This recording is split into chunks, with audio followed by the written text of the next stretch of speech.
6 o'clock, so we'll go ahead and get started. I know some people are trickling in from downstairs. Welcome back. We've been off now for 3 weeks, which is a long time. But I appreciate you guys being flexible with your schedules, understanding of all the things we've got going on here during the season of Lent. I reflected with a couple of you on Sundays. I have to try to figure out where we left off. It was hard for me to remember what we had gotten through and where we were picking back up. Didn't we stop at Ruth or someplace like that? Well, I think that we got through most of Samuel. Yes. If I'm wrong, you can tell me. Yes. I'm ready for Kings. That's what I came prepared for. So you'll remember in 1st and 2nd Samuel, which were originally written as one book, we get the stories of kind of these early leaders of the Israelites as they start to settle down, and that ends with the reign of King David.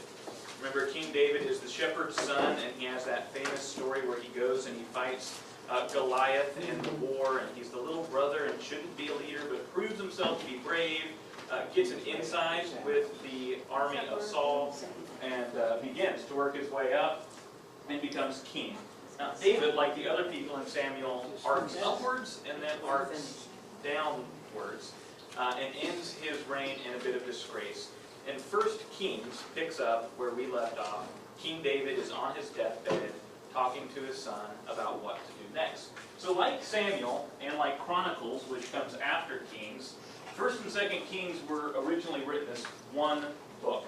And you'll remember 3 weeks ago, we talked about the fact that scroll length apparently was a big problem when they're writing many of these pieces of literature. And so they took this one story and they chopped it in two, and we get 1st and 2nd Kings. Now, we're going to look at them as if they're one story, because they are.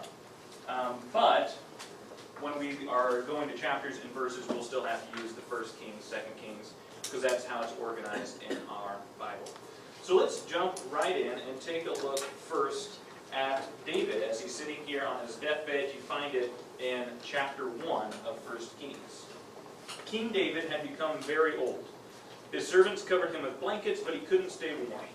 They said to him, "Allow us to find a young woman for our master the king. She will serve the king and take care of him by lying beside our master the king and keeping him warm." So they looked in every corner of Israel, and until they found Abishag in Shunem. They brought her to the king. She was very beautiful. She cared for the king and served him, but the king did not have sex with her. That's good. Didn't have sex with the nurse. He just let her take care of him. And so here we find King David ended his reign on his deathbed, being taken care of by the nurse. And in the 2nd chapter, David starts to talk to his son Solomon. So we have King David, and next in line for the throne is Solomon. Now, David starts in these conversations with Solomon, which kick off in chapter 2, by saying much of the same things that Moses said to his followers, that other kings had said to their followers. He's saying, be good to God, focus on God, live in covenant with God. And then David gets a little bit off track, because remember, David, like all the other rulers of Israel, is imperfect, and he's made mistakes and continues to make mistakes. So if you're following along, you can open up to chapter 2 of 1 Kings, and we'll see David speaking to his son. David's time was coming to an end, so he commanded Solomon his son, "I'm following the path that the whole earth takes. Be strong and be a man. Guard what is owed to the Lord your God, walking in his ways and observing his laws, his commands, his judgments, and his testimonies, just as it is written in the instructions from Moses." So here, David's reminding his son of the covenant that the Israelites have with God, and saying, live in harmony with God as he asks us to do over and over and over again. Obey God, son. In this way, you will succeed in whatever you do and wherever you go. So also the Lord will confirm the word he spoke to me. If your children will take care to walk before me faithfully, with all their heart and all their being, then one of your own children will never fail to be on the throne of Israel. You should know that Joab, Zeruiah's son, has done to me, and what he did to the 2 generals of Israel, Abner, Ner's son, and Amasa, Jether's son. He murdered them, spilling blood at peacetime and putting the blood of war on the belt around his waist and on the sandals on his feet. So act wisely. Don't allow him to die a peaceful death. Where are we going here, David? Right? He starts and says, obey God, love God, care for God, live in harmony with God. Now I'm going to tell you all the people who wronged me and how to kill them, right? This isn't God talking anymore. It's David talking to his son. He says, you remember that guy who killed my generals and did me wrong? You need to kill him and don't make it peaceful. So listen to God except for when someone does me wrong, and then I need you to go murder them to avenge me. And so act wisely. Don't allow him to die a peaceful death. As for Barzillai's sons from Gilead, show them kindness. They weren't horrible to me, so you can be nice to those too. Let them eat with you. When I was running away from your brother Absalom, they came to me. Now as for the Shimei, Gera's son, a Benjaminite from Baharim, who was with you, he cursed me viciously when I went to Mahanaim. When he came down to meet me at the Jordan, I swore to him by the Lord, surely I won't execute you with the sword, but you don't need to excuse him. You are wise and know what to do to him. Give him a violent death. So David here, as he's talking to Solomon, is going through this list of enemies and friends and saying, kill them, be nice to them. Kill him, be nice to them. Nice to them, kill them. And so already we see Solomon struggling to take the lessons from his father, King David. Can I live in harmony with God and live by his commandments while at the same time trying to live out Father's wishes and kill all his enemies? It's a tough standard for Solomon to get up to. But David dies, and Solomon is named king. And at first, things are going okay. And this is where we can start to see the book as broken down into 5 segments. In all of these Old Testament readings, we've seen that there's a literary style to each one of them, and we can look at them in some segmented ways. This one is no different. 1st and 2nd Kings, again, looking at it as the entire story that it is, a connected piece of work, is divided into 5 main sections. So section 1 is chapters 1 through 11, and that covers Solomon's reign. All right, so King David dies in chapters 1 and 2, and the rest of it is King Solomon. And we're going to talk a lot about what King Solomon does.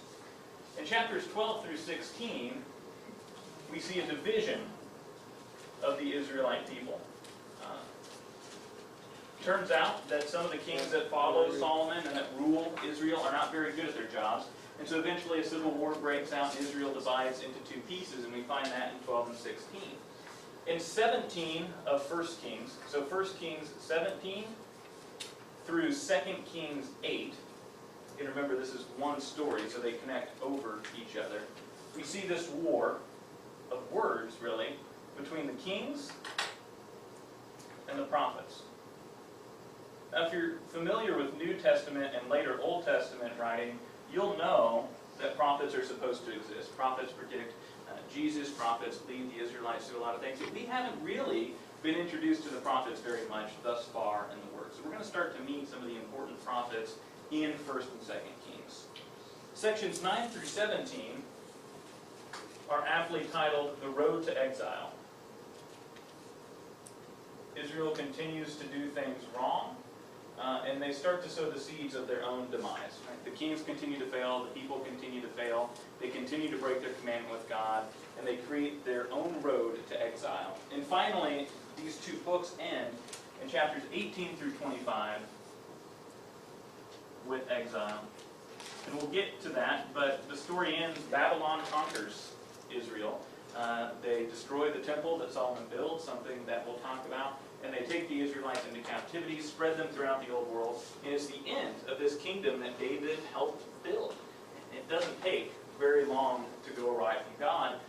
1st and 2nd Kings, just like all the books we've read in the Old Testament, continue to reinforce this idea that we have a choice to obey God or to disobey. And it reminds us that God will respect whichever choice we make, but in respecting those choices, He also allows us to live with the consequences. So throughout these stories, be thinking about the choice before the Israelites, the kings and the average person, this choice to obey the Word of God that has been given to them, or the choice to live life the way they want to, in their way, in their nature, and in their time, and to disobey God. Because that theme is going to continue to spike up here. So let's give our attention back to 1 through 11, the reign of Solomon. Now at first, the reign of King Solomon goes pretty well for the Israelites. Solomon learned a lot from his father. Remember, when David started, he was a good king who lived in harmony with God, and he was their best hope at living in this way. So Solomon starts by working closely with God. The first things we see Solomon doing are praying to God. He gets off to a good start, and we see that in chapter 3. 1 Kings chapter 3, verses 1 through 3. Solomon became the son-in-law of Pharaoh, Egypt's king, when he married Pharaoh's daughter.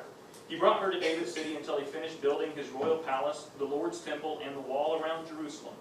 Unfortunately, the people were sacrificing at the shrines because the temple hadn't yet been built for the Lord's name in those days. Now Solomon loved the Lord by walking in the laws of his father David, with the exception that he also sacrificed and burned incense at the shrines.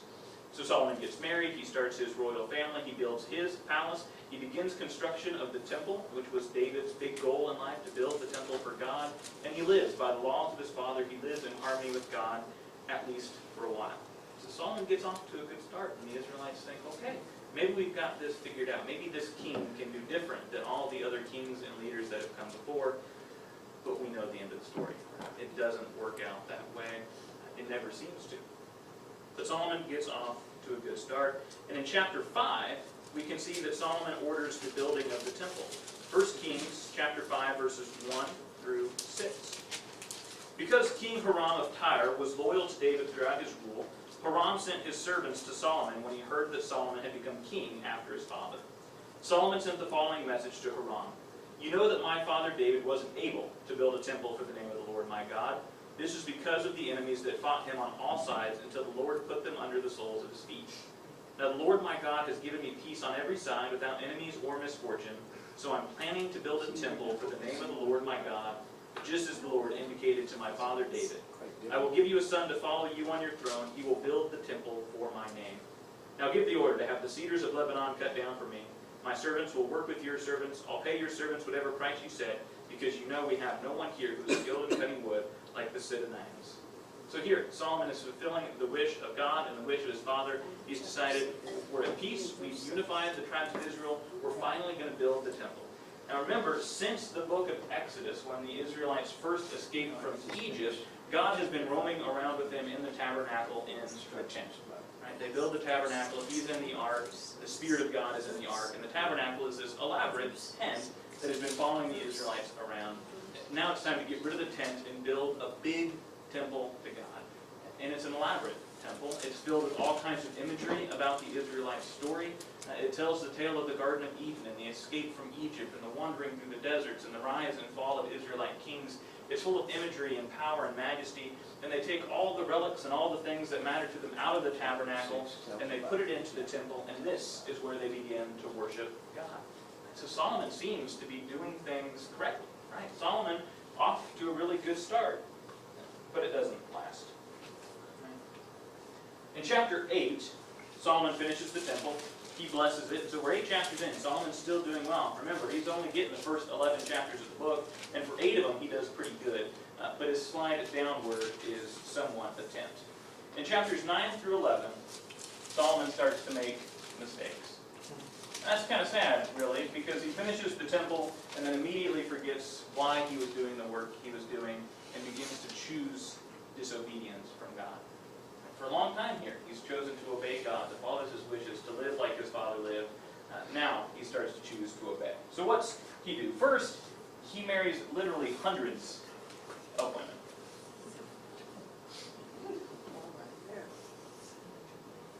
Yeah, 700 wives, a bunch of secondary wives, and Solomon is not doing this because he loves these women. Solomon is doing this because in the old world, and the ancient world, you built alliances by marrying the daughter of another king. Right? So the king of that territory over there has a daughter. If I marry her, he's not going to attack me because I'm married to his daughter, and I want to attack him because now we're close relations. He's my father-in-law. But he has a daughter, and he has a daughter, and they have a daughter, so I'll just marry all 4 of them, and then I'll marry hundreds of them to secure my empire, to build my empire, to be a better king, to secure my people, to create peace. And so it's a common practice, but a practice that God had said long ago, we don't do that. What else does he do? Well, all these wives, they have different gods. Remember, the whole ancient world is not worshiping the same God of the Israelites. All these wives have different gods, and instead of saying we're going to leave those gods at home and you're going to come to worship the God of Israel, Solomon says, it's okay. You can bring your idols to those gods into Jerusalem. You can worship those gods. And then eventually Solomon decides, well, maybe I'll worship those gods.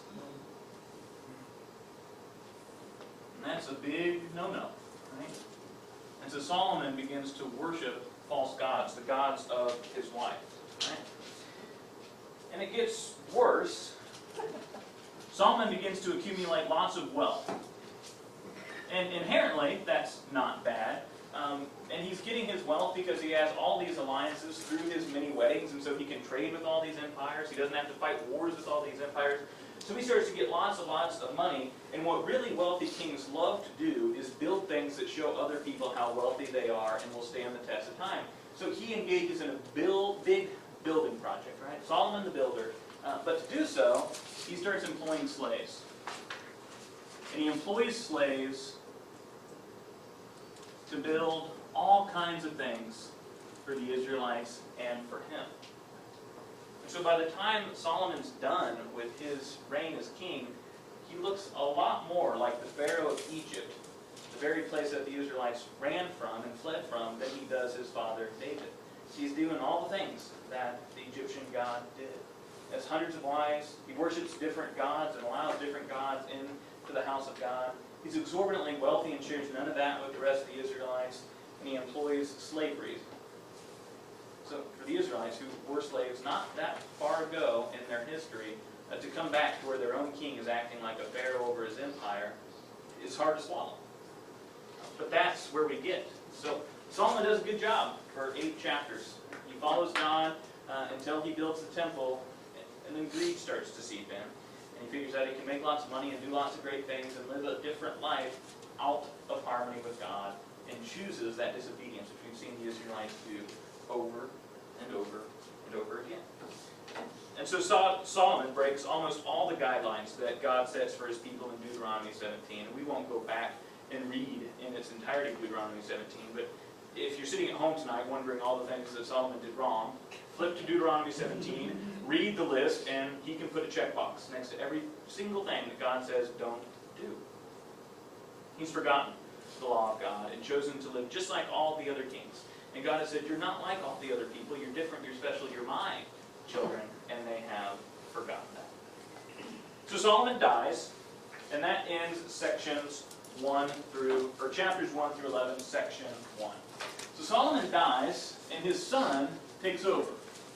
Rehoboam, and I'm probably not pronouncing that right, but it's okay. One of you can call me on it, and if you don't know, then I'm right. But his son takes the throne and continues the same thing that his father did, right? Solomon dies. Rehoboam takes the throne and continues to build up wealth, continues to build buildings, continues to use slaves, continues to rule more as a pharaoh than he does anyone else. And so the Israelites start to get tired of that. And early in this second section, Israelites start to push back and say, this isn't how we were told we were going to live. You're abusing us, you're taking advantage of us, you're getting things from us that we don't think you're supposed to have.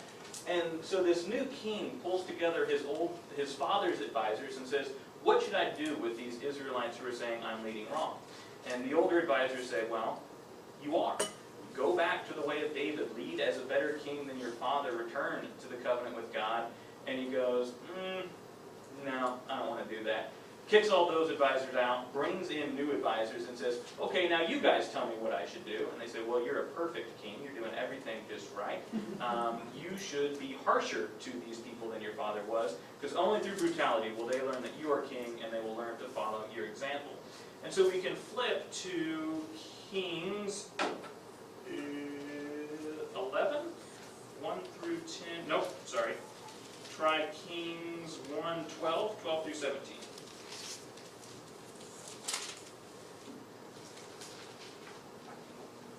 So Jeroboam and all the people returned to Rehoboam on the 3rd day, just as the king had specified when he said, come back to me in 3 days. So this leader of these Israelites says, we want answers. The king says, go away, give me 3 days to talk to my advisors, and I'll have an answer for you. So they all come back at this point.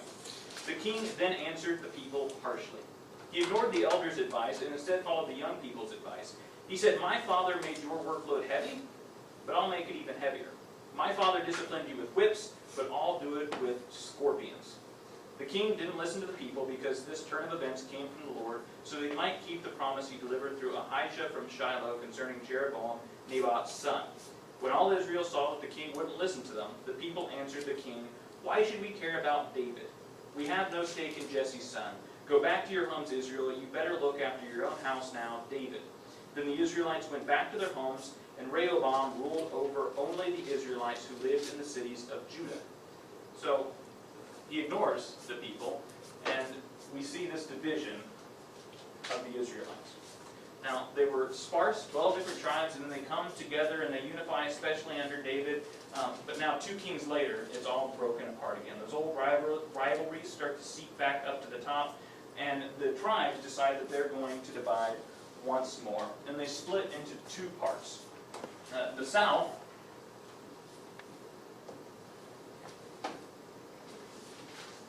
and the north.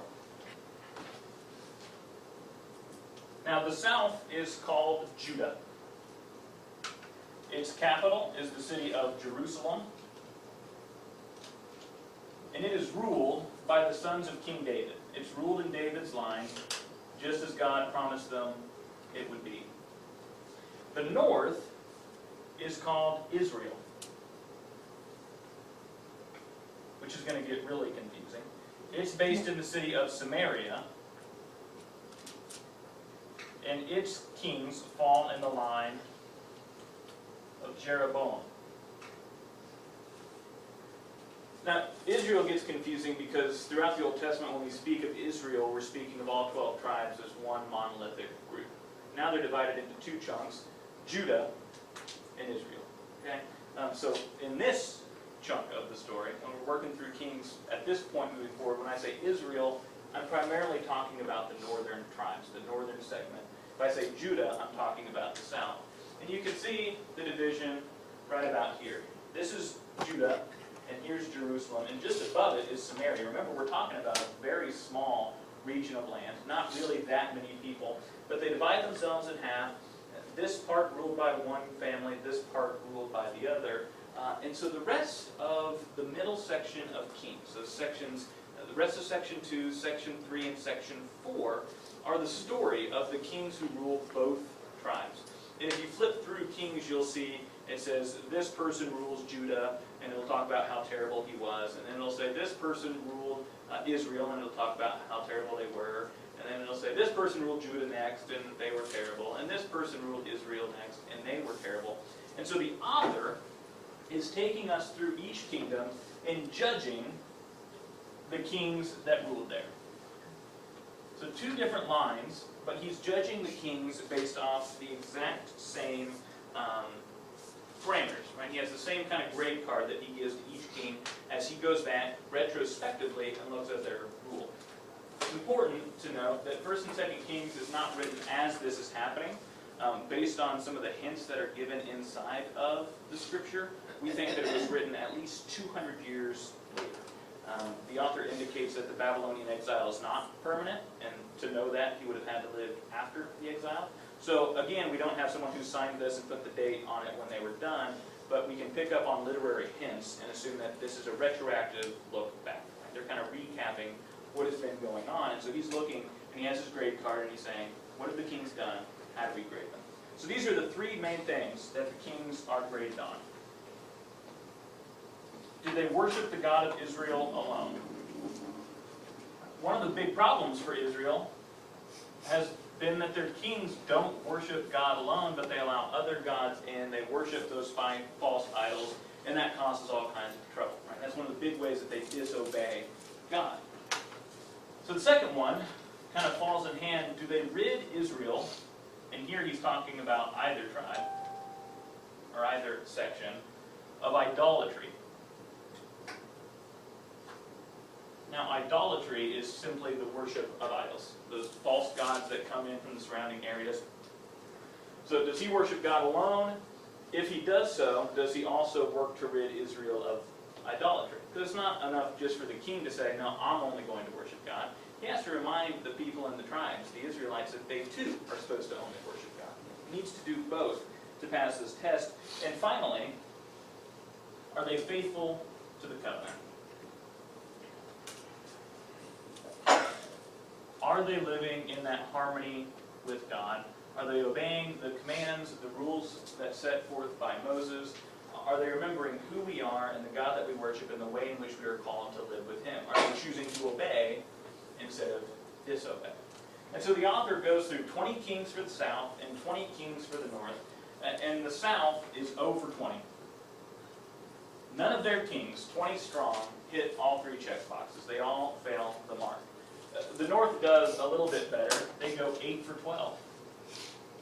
So I guess the north wins in this competition between who gets to be in better relationship with God, but it's not exactly a record that they're going to want to rest their laurels on. Both kingdoms, even though divided, and even though, and I've got that flipped, but even though the north left the southern kings because they said they were ruling wrong, not once did they have a king who lived in this relationship with God the way the author of 1st and 2nd Kings expects them to. 0 times does a king get it right. Every time they choose to live out of harmony with God. And they do it in a number of ways. Some kings take hundreds of wives, that way they can build alliances. Some kings do child sacrifice because they believe that's the best way to talk to the false idols that they're working with. Some kings continue to employ slavery. Kings abuse their power to abuse other Israelites. But over and over again, we see the failure of these kings to live in harmony with God. So the failure of the kings lets us finally introduce to the story the prophets. And again, if you know kind of the Christmas story in particular, you'll be familiar with the idea of prophets. The prophets in the Old Testament tell us that Jesus will come, that a messianic king will come, unite the world under the kingdom of God, and create a new life.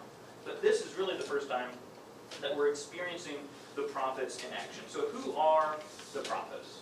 Well, they're not guys in big blue hats that act like wizards and try to tell people's fortunes. That's kind of a misnomer in the name of prophets. The prophets are, simply put, people who speak with the authority of God.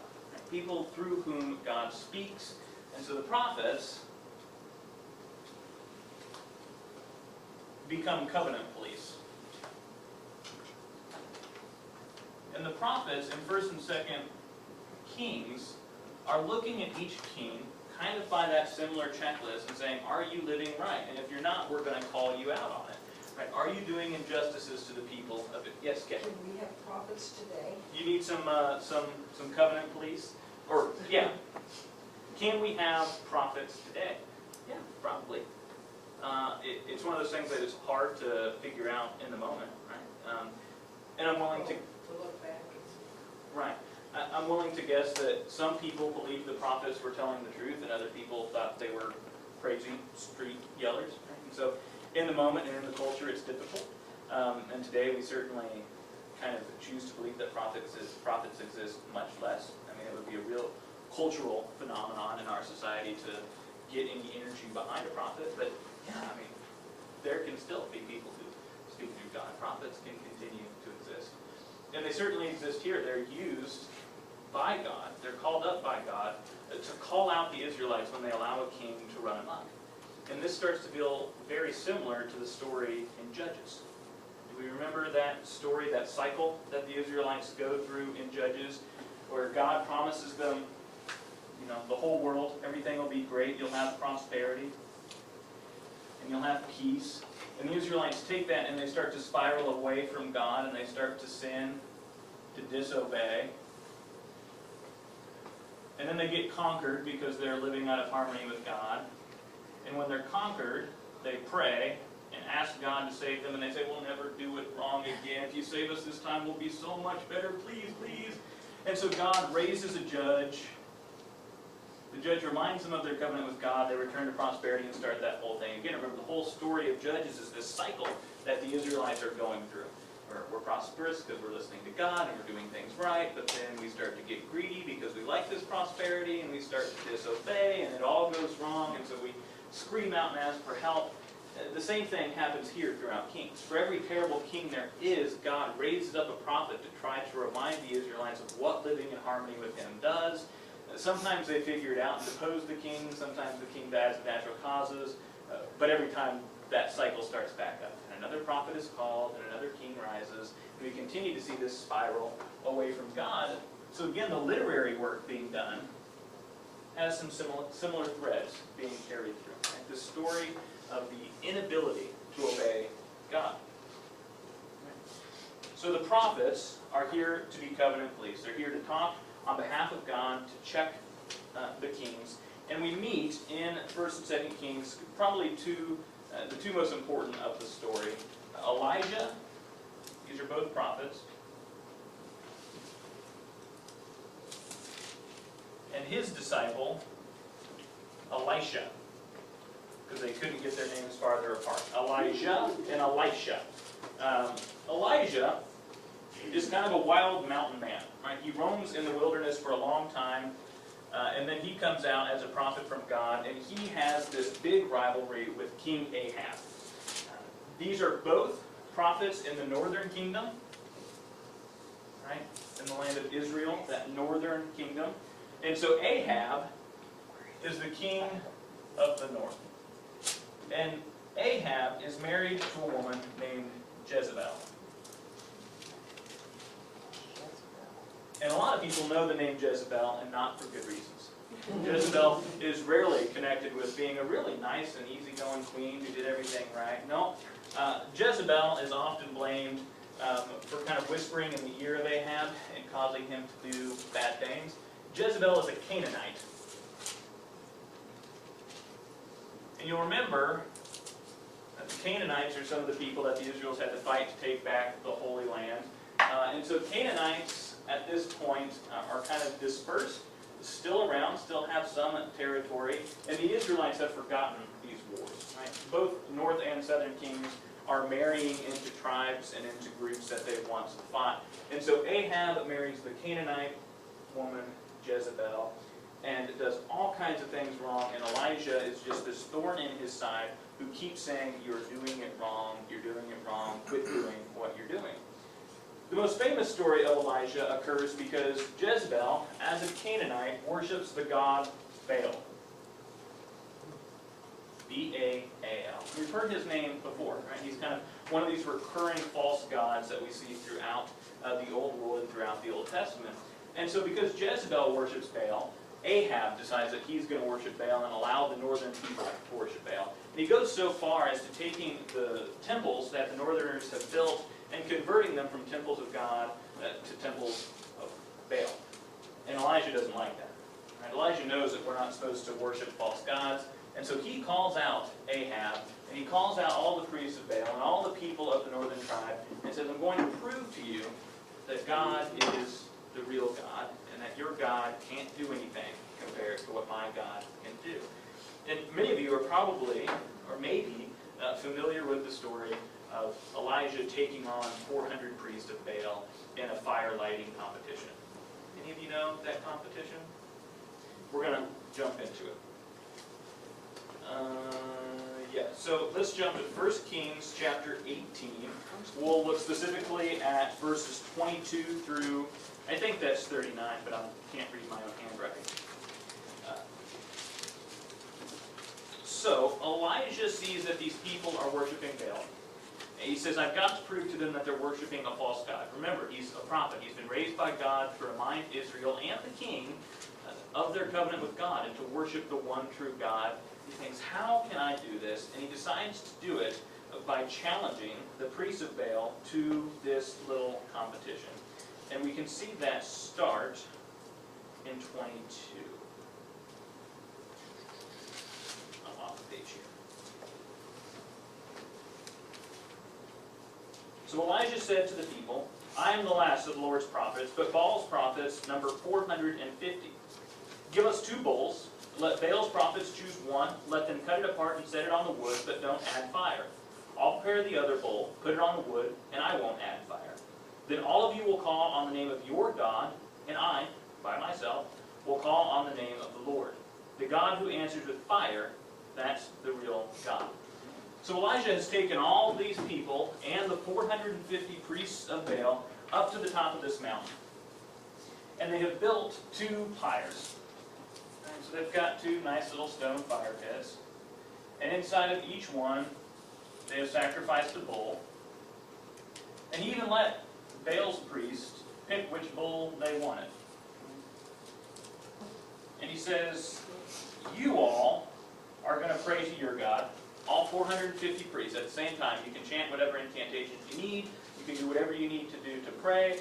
Just get Baal to light this pyre on fire, and you win. And I'll admit that my God is powerless. My God doesn't exist. I'll give up and I'll come follow you. But I'm going to pray to my God. And I think I'm still going to win. I know it's 4:50 to 1. I'm down 10 with 13 seconds left on the clock. But I think I can hit some threes and get the right fouls, and it's going to be okay. And so they start praying. And Baal's priests start first. Right? At first, Elijah's not even trying. He's just kind of sitting back going, no, go ahead. I'll give you a head start, and I'll tie one arm behind my back, and I want to make this fair. Now I lost myself again. Where did I go? Da-da-da. Yes. So they took one of the bulls that had been brought to them. These are the priests of Baal. They prepared it and called on Baal's name from morning to midday. They said, "Great Baal, answer us," but there was no sound or answer. They performed a hopping dance around the altar that had been set up. Still, nothing. Around noon, Elijah started making fun of them. "Shout! Louder! Certainly he's a god. Perhaps he is lost in thought or wandering or traveling somewhere. Or maybe he's asleep and you need to wake him up." So now Elijah, midday, is taunting the priests of Baal. Maybe he's napping. You need to wake him up. Be louder. Shout a little harder. So the prophets of Baal cried with a louder voice and cut themselves with swords and knives as was their custom. Their blood flowed all over them. And as noon passed, they went crazy with the ritual until it was time for the evening offering. Still, there was no sound or answer, no response whatsoever. Then Elijah said to all the people, "Come here." All the people closed in, and he repaired the Lord's altar that had been damaged. Elijah took 12 stones, according to the number of the tribes of the son of Jacob, to whom the Lord's word came, "Your name will be Israel." And so some symbolism here. During this event, some stones had fallen off of Elijah's bonfire, and so he takes 12 stones and puts them back, representing the 12 tribes of Israel. He built the stones into an altar in the Lord's name, and he dug a trench around the altar big enough to hold 2 seahs of dry grain. He put the wood in order, butchered the bull, and placed the bull on the wood. Then he turns to the crowd. He says, "Fill 4 jars with water and pour it on the sacrifice and on the wood," he commanded. "Do it a second time," he said. So they did it a second time. "Do it a third time," he said, and they did it a third time. The water flowed around the altar, and even the trench filled with water. So Elijah's pretty confident that he's going to win this. So confident that after he rebuilds the altar and puts the fire in it, he says, "Go get 3-4 buckets of water, dump it on the wood." Not quite wet enough. 4 more. Let's do 8. No, it's still too easy. Let's do 12 buckets of water. Go back for one more trip, dump it all over the place till that trench fills up. And so now this altar is just sopping wet. And it's soaked. The trench underneath it has been filled with water. And so at the time of the evening offering, the prophet Elijah drew near and prayed, "Lord, the God of Abraham, Isaac, and Israel, let it be known today that you are God in Israel, and that I am your servant. I have done all of these things at your instructions. Answer me, Lord, answer me, so that this people will know that you, Lord, are the real God, and that you can change their hearts." Then the Lord's fire fell. It consumed the sacrifice, the wood, the stones, and the dust. It even licked up the water in the trench. All the people saw this and fell on their faces. "The Lord is the real God. The Lord is the real God," they exclaimed. So Elijah gives the priests of Baal all the chances they have. He even soaks his own pyre. Yet in the end, he prays to God, asking, "God, show these people that you can change their hearts. Remind them what it means to be part of Israel. Show them that you are the one true God." And the pyre goes up in flames, and people fall on their knees and exclaim, "This is God." And you would think that as they witness this miraculous firefight, that they would remember God and stick with God and never disobey God again, but they do. Very quickly in the book, they turn back to their old ways. Ahab and Jezebel are not that impressed. They go back to their old debaucherous ways. They continue to worship Baal. And Elijah continues to be frustrated and continues to be a thorn in the side of Ahab. Later in the story, Ahab gets upset because this farmer has a vineyard down next to his palace. And Ahab really wants the vineyard for himself so he can make his own king's batch wine. And so he goes to the man and says, "Give me your vineyard and I'll give you a better one, or let me buy it off of you." But the man knows God and knows Elijah, and he says, I'd be a fool to sell what the Lord has given to me to you. And he says, no. And Jezebel sees Ahab kind of moping around the castle because he can't have his vineyard. She says, well, why are you so sad? And he says, well, I didn't get the vineyard that I really wanted.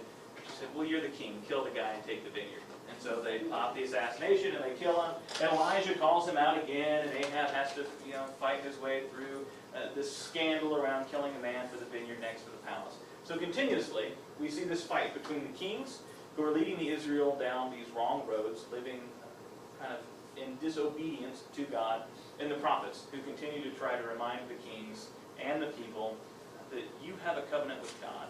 And that covenant is to obey His laws and His commands and to live in harmony with Him. And when you choose not to do that, you break down this entire relationship. But it doesn't work. Elijah gets old and he passes the torch on to Elisha. Elisha fights with new kings and continues this struggle, as do the prophets throughout the story of 1st and 2nd Kings. And every time they fail to kind of jumpstart and restart this story. So both North and South have these kings who do terrible things. Both North and South have these prophets who step in and try to say, remember God, remember the covenant, remember how we are called to live together, and they keep failing over and over and over again. And eventually, it costs them everything. Now remember, section 4, I said, was the road to exile. And the road to exile starts in the north. Okay? So, in the north, as this is all happening, there also breaks out this horrible rebellion. A man starts this rebellion. His name is Jehu, and he leads a rebellion in the north, and he kills Ahab's family. So Ahab's family has been on the throne. Jehu starts this rebellion, and he slaughters not just Ahab, but all of his family. Just kills the entire royal family so that he can claim the throne. And so Jehu takes the throne from Ahab, but his violence and his cruelty in this rebellion show other power-hungry people in the northern tribe, in Israel, that all they have to do is kill the guy sitting on the throne, and they get to take power. And so we go through this chain of kings who have killed the king before them to rise to the throne. And so Jehu is killed by Zechariah. And Zechariah, well, he's killed by Shallum. And he's killed by Menahum. And he's killed by Pekahum. And he's killed, and then Hosea's killed. And they keep killing themselves. And eventually there's one of these kings who's really struggling to stay to power. He knows that it's just a matter of time before someone comes to kill him and take the throne. So he reaches out to the king of Assyria. Assyria, in what is modern-day Syria and more, kind of stretching up into Turkey, over into what would be modern-day Iraq and even Saudi Arabia, is the big, mean empire of the ancient world. Jerusalem, both crowds together, are this little piece of pie right here on the Mediterranean Sea, but there's a whole world happening around them. We already know that Egypt is a good-sized empire, but Assyria is like the biker gang of the ancient world. They love to roll into towns, kill everyone, burn the city down, and roll on out. The Assyrians are scary guys. And so eventually, a king in the north reaches out to the Assyrians and says, if I give you tribute, will you protect me? Just tell everyone that I'm with you, and if they do anything to me, you're going to roll into town, kick some butt, and then roll back out of town. And the Assyrian king, always looking to expand his empire and his influence, says, yeah, sure, I'll do that. But the king of the north, the king of Israel, is not a very honest guy. And the king of Assyria has all kinds of sources, and so he figures out that this king has been kind of taking a little money off of the offering, has been trying to make other deals, is kind of undercutting Assyria. He says, well, we're not going to play that game. I'll protect you, or I'll roll into town and I'll crush you. And so, in chapter 17 of Kings, 2nd Kings, I think, let me double check that. No, this is still, 2 Kings 17. 2 Kings 17, verses 1 through 6. And this kind of tells the story with names. Hoshea, Elah's son, became king in Samaria in the 12th year of Judah's king Ahaz. He ruled over Israel for 9 years. He did what was evil in the Lord's eyes, but he wasn't as bad as the Israelite kings who preceded him. Assyria's king Shalmaneser marched against Hosea, and Hosea became Shalmaneser's servant, paying him tribute. But the Assyrian king discovered that Hosea was a traitor because Hosea sent messengers to Egypt's king. So, yeah, I'll hang out with you, but I'm also going to reach out to Egypt, and if they'll come up and help me defeat you, well, then we'll be friends, and Assyria's king figures this out. So the Assyrian king arrested him and put him in prison. Then the Assyrian king invaded the whole country. He marched against Samaria, the capital city of the northern kingdom, and attacked it for 3 years. Things moved slow in the ancient world. So what they're doing is they're surrounding the city. They're building a siege wall outside of the city, setting up their army, and we're not going to lose anybody. We're just going to sit here until you don't have any food anymore. We're going to cut off everything coming in or out, and we're going to starve you out. In Hosea's 9th year, the Assyrian king captured Samaria. He sent Israel into exile to Assyria, resettling them in Halah and Gozan and the Harbor River and in the city of Medes. And so, the northern kingdom falls. Right? The Assyrian king comes in, he takes the capital. Once he takes it, he burns it to the ground, because that's what Assyrians do. They love to destroy things. He takes all the people, he enslaves them, and he exiles them to the far reaches of his kingdom. Because if you're going to enslave a group of people, you don't want them hanging out with each other, because then they can talk about how much they hate you for enslaving them. So he takes them and he breaks them apart and he sends them all over the place, and the northern kingdom falls. So it's gone. In section 5 of 1st and 2nd Kings, well, it's just this lonely existence of the south. It's the only kingdom left. Assyria, for whatever reason, doesn't go that far, probably because they don't really have a bone to pick with the southern kingdom at this point. And so the south stays standing. But don't think that the south has been any less at fault in this process as the north. Just like the north, they've had horrible kings who did horrible things to gain wealth and power and influence.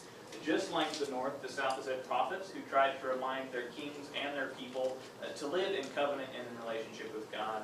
And just like the north, the south has chosen to ignore those prophets, to ignore God, and to live in disobedience to God.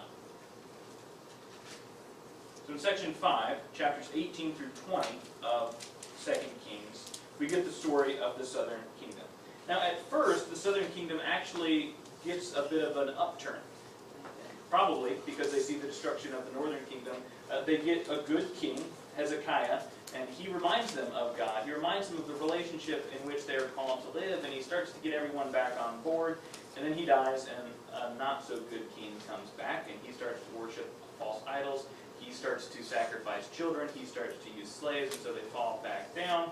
And then Josiah comes into the story, in chapters 22 through 23, and he tries to remind them to worship God, but Josiah also recognizes this is too far gone.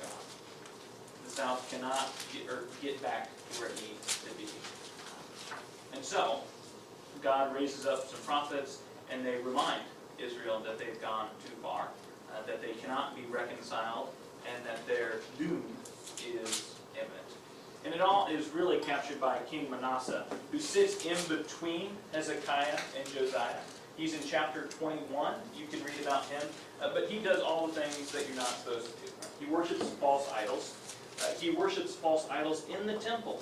So he goes into the temple that Solomon built for God, says, tear out the God stuff, let's put some new gods in here and worship them. That's a big no-no. And he sacrifices children to those false gods inside and outside of the temple to God. He's doing everything wrong. So it's under his reign that God sends these prophets, and they say, too far, guys. And clearly, you can't get back. Again, we see this cycle of the Israelites choosing to disobey God. And so chapters 24 and 25 of 2 Kings tell of the invasion of the Babylonians. So we've talked about the Assyrians, and they're the big bad guy biker gang to the north. But to the west, or to the east of Israel, is the land of Babylon. Babylonia, based in the city of Babylon, is this big empire. They're powerful, they're mercantile, they're smart. Their capital city is kind of the envy of the entire ancient world. And they decide they want to push in and take over the southern kingdom of Israel. And we can see that whole story playing out in chapters 24 and 25. And so if you'll turn to chapter 25, 1 through 4, we start to see some of that play out. Now Zedekiah rebelled against the Babylonian king. So in the 9th year of Zedekiah's rule, on the 10th day of the 10th month, Babylon's king Nebuchadnezzar attacked Jerusalem with his entire army. He camped beside the city and built a siege wall around it. The city was under attack until King Zedekiah's 11th year. On the 9th day of the month, the famine in the city got so bad that no food remained for the common people. Then the enemy broke into the city. All the soldiers fled by night using the gate between the two walls near the king's garden. The Chaldeans were surrounding the city, so the soldiers ran toward the desert plain. But the Chaldean army chased King Zedekiah and caught up with him in the Jericho plains. His entire army deserted him. So, again, the playbook for an ancient world war is not to just try to blow up the walls and run into it on the first day, but you surround the city, you kind of build a wall outside of their walls, cut them off from the outside world, let your soldiers rampage the farms and countryside around it, and you wait until the people inside are starving and they can't fight back anymore. And then you break in the wall, you go in, you finish them off, and you destroy the city. And that's exactly what the Babylonians do. They go in, they destroy the city, they burn Solomon's temple to the ground, they destroy all these important icons towards God, all these worshiping elements that the Israelites have been using for generations. And, as is common practice in the ancient world, they take the Israelites from Jerusalem and from throughout the southern kingdom, and they disperse them into captivity. And this is what we call the Babylon captivity. They, like their northern brethren, are exiled. And so suddenly, two different kingdoms, destroyed by two other kingdoms, have led to the loss of the Holy Land. This promised land by God to the Israelites is not there anymore. And so that causes kind of two questions to commonly be asked. The first is why? Why this exile? Why be taken from home? Why lose your home? Why be spread to the far rampages of the world? To lose everything that you know and that you love and that you care for. And at the end of class we'll watch just a short video that kind of wraps up why there's this exile. But the second question is God done with these people? God's not done anything to save them from either of these kingdoms. And God had just promised David a few generations earlier that one day in his line a king of Israel will be born. This messianic king, who we now know today as Jesus Christ, will be born and bring the kingdom of God back to all nations. So has God given up on this line of David? Has he given up on these Israelite people? Because they're gone. They're dispersed, and there's no sign that anything will change. And again, we see that it's this relationship, this choice to obey or to disobey. And throughout the Old Testament, God has shown that he will let his people choose how they want to live their life, and he will respect their human will. He's not going to force anyone to live in harmony. And that's a big difference. God wants people to live in relationship with him, but he will not force them to. God could show up in a big ball of fire and terrify everyone and go to each individual person and say, worship me or I'll smash you down right now, but that's not the type of God that God is. So as much as he wants his people to live in harmony and to obey his rules, he won't force them. He respects their choice to disobey, but that means that they live with the consequences of that disobedience. But we also see just a tiny, tiny glimmer of hope at the end of Kings. And it's almost a postscript, a PS in this story, but it's the very last chapter. You can pick it up in the very last chapter, chapter 25, verse 27. In the year that Awel-Merodach became king of Babylon, he released Judah's king, Jehoiachin, from prison. So, in exile even, they're keeping track of who is in the line of David. And this king of Babylon chooses to release this person who, if still in Israel, would be a king because he is born in that line of David. And so he releases him from prison. This happened in the 37th year of the exile, King Jehoiakim on the 27th day of the 12th month. Awel-Merodach spoke kindly to Jehoiakim and seated him above the other kings who were with him in Babylon. So Jehoiakim took off his prisoner clothes and ate regularly in the king's presence for the rest of his life. At the king's command, a regular food allowance was given to him every day for the rest of his life. That's the end of the story of Kings. Babylonians haven't freed the Israelites. They've not had some grand escape out of the prison and out of the chains. They're not released from their bondage and returned to Israel. But there's this tiny glimmer of hope. There's still this king in the line of David, and this new king of Babylon has decided, for whatever reason, to let him out of prison, to let him into his court, and to treat him just like any other king. And it starts this turn that will continue through 1st and 2nd Chronicles and the rest of the history of the Old Testament. Not a lot of hope, but maybe just enough for the Israelites to get through the darkness that is the Babylonian exile. So, let's jump back to the question of exile. We've seen it a lot in the Old Testament. The Egyptians keep the Israelites exiled in Egypt, and they enslave them, and they keep them there. Why? What's this kind of returning story about exile? The northern kingdom of Israel is exiled to Assyria. The southern kingdom is exiled to Babylon. Even in the Old New Testament, we hear these stories about Jesus exiling himself and people being exiled. So what is this motif? What's the point of talking about exile? How can we understand what that means, and how do the exiles of the ancient Israelites speak to us as Christians today? Why does it all matter? I think this does a better job explaining it than I can.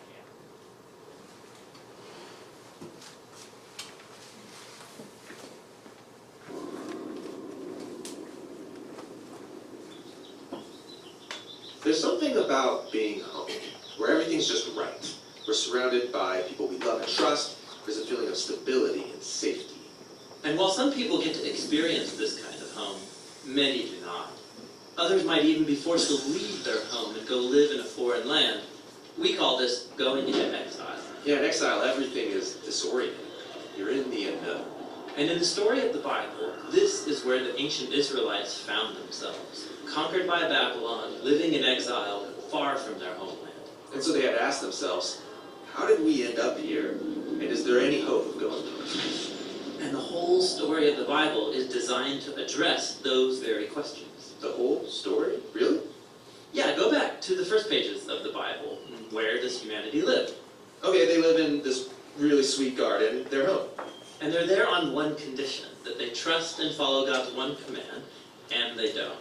And so the consequence is banishment from the garden. Ah, they're sent into exile. Exactly. And so this story has been designed to set you up for Israel's story. How they were given the gift of the promised land and were able to stay there on one condition, that they be faithful to the terms of their covenant relationship with God. They didn't. They were sent into exile.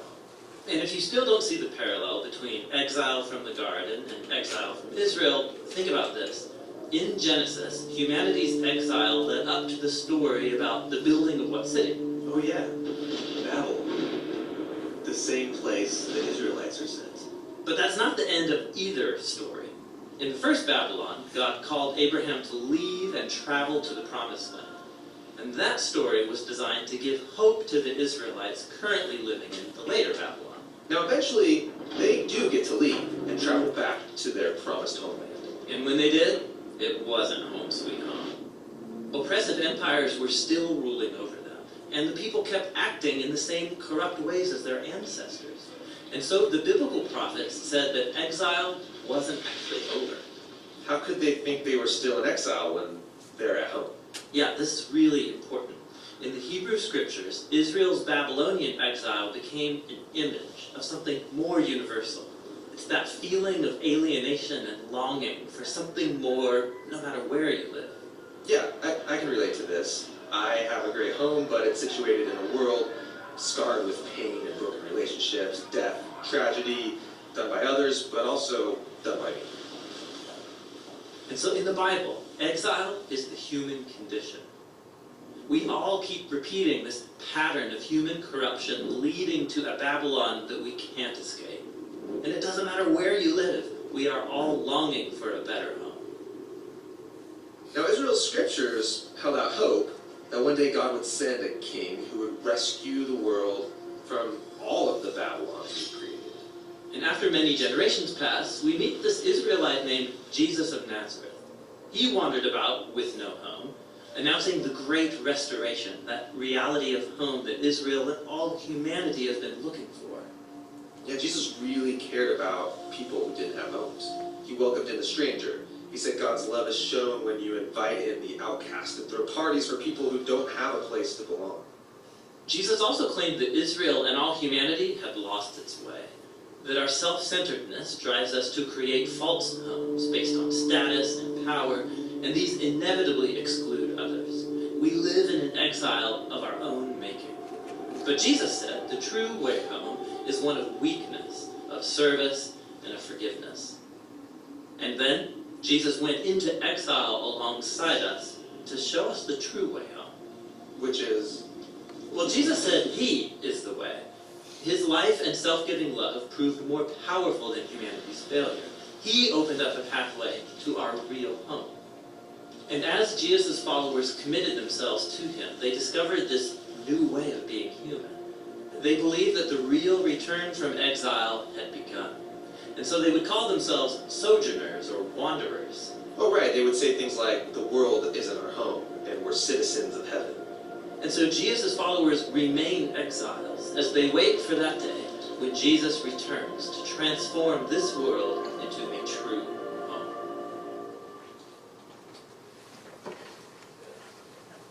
So that's the time we have tonight.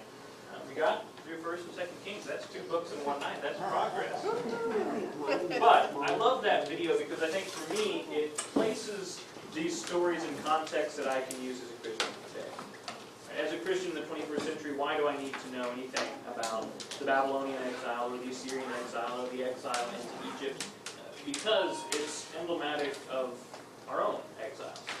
Those places in which we find ourselves stranded from God, even when we're so close to Him.